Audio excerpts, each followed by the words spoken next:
so they can be used for research, for education, to develop commercial products. So we have our own unique development boards. We have Nabl, we have Atlas, and we have Shabaka. Now they all are different, meaning Nabl is very basic, it's a very simple board. That's 1 dirham of our currency for reference. It's small, so just to give you a reference. Then we have Atlas, which is wide like a map.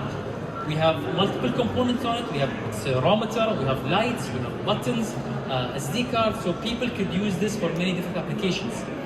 And then we have Shabaka. Shabaka translates to web. So the focus of this board is connectivity, the internet. It has Wi-Fi, it has Bluetooth, also RGB LEDs, and all that cool stuff. Now, they're used in a variety of purposes, from research, again, to education, to developing commercial products. What do we do exactly at Remal IoT? At Remal IoT, we start with a block diagram, a high-level explanation of exactly what the system is. Then we choose the components, and we start the electrical schematic.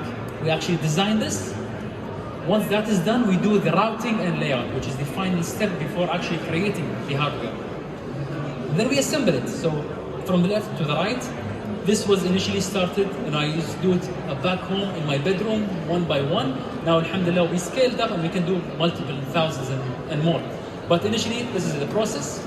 Our board started, version 1, version 2, version 3. You learn from your mistakes.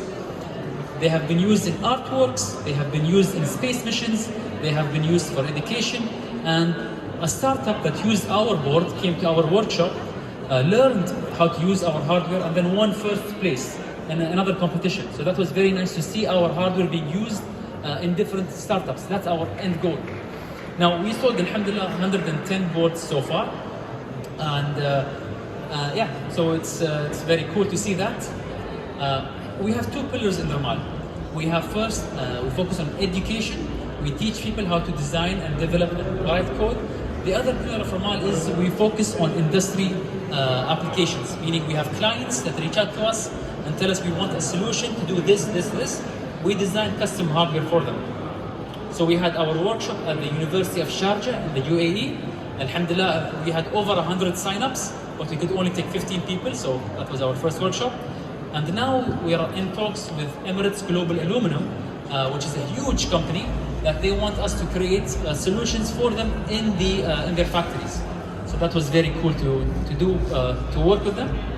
We've been in different areas. We had internships.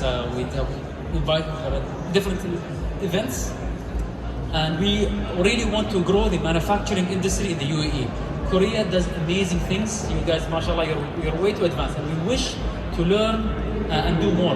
So that's the point of Remal IoT, which is supported by Shara, which is an entity in the UAE that supports startups. And this is my contact information if you're interested. And yeah, the desert is vast, and so is the potential with Remal IoT. Thank you all very much, and I think I'm open now to questions. Thank you for the presentation. If you have any questions, please raise your hand. I will close to the mic. If there's any questions, let's move on to the next company. Thank you so much. Thank you all very much.